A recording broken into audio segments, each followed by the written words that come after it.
5 stars. Phenomenal, incredible, emotional. There's nothing else I need to say. Add this to your TBRs. Go and buy this book.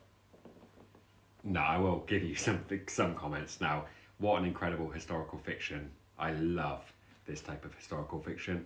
This has been recommended to me for such a long time, especially like Becky, Charlotte, so many people have told me to read this book.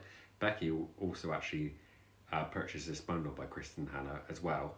So I'm looking to go to the Nightingale soon, and The Great Alone is my mid-month December book club pick. So I'm going to end the year actually reading 3 books by Kristin Hannah. So how exciting, because they live up to this. Incredible. Now, I will make some comments on this book, but I won't say too much because I really don't like giving away spoilers. And the longer I talk, I always put my foot in my mouth. Okay, so I will really try my best. But by the end, this book had me really emotional and tears. And actually, at moments throughout the book, you will be really emotional and it will draw you to tears.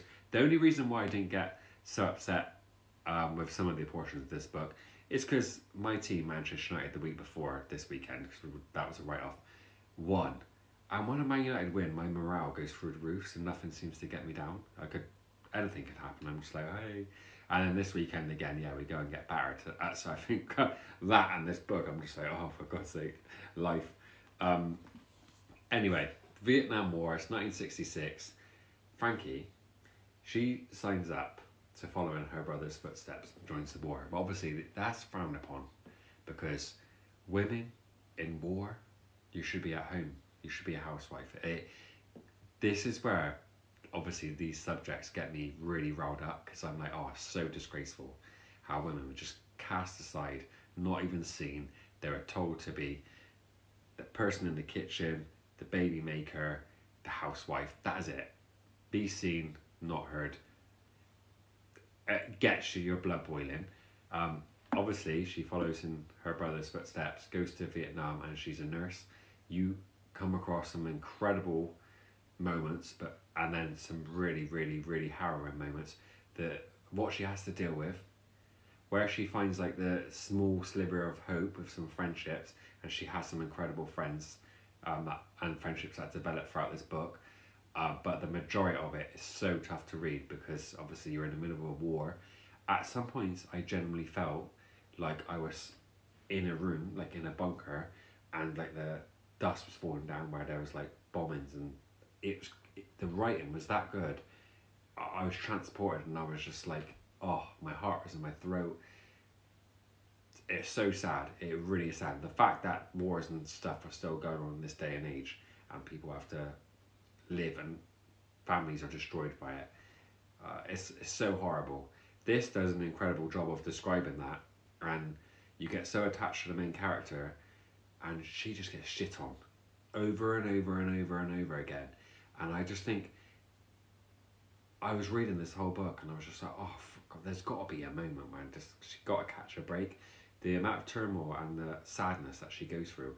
The worst thing though is people just treating her and other women invisible. Like they would laugh at her when she would say like, oh, I served in Vietnam. They're like, no, women didn't go to war. And it was just like brushed off, and she won't have to deal with all of these things by herself. Honestly, read this. It pulls at your heartstrings. It infuriates you.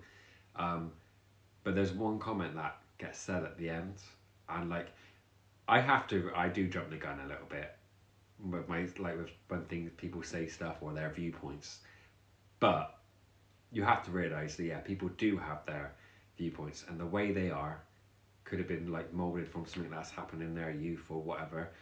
So even though you don't agree with how they're acting or their opinions, there's one thing that gets said towards the end, and I'm like, oh wow, that kind of just changed my whole opinion of you. Yeah, I won't say too much more now because I don't want to give anything away, but honestly, this is impeccable. I loved Heather Morris, The Tat of Auschwitz,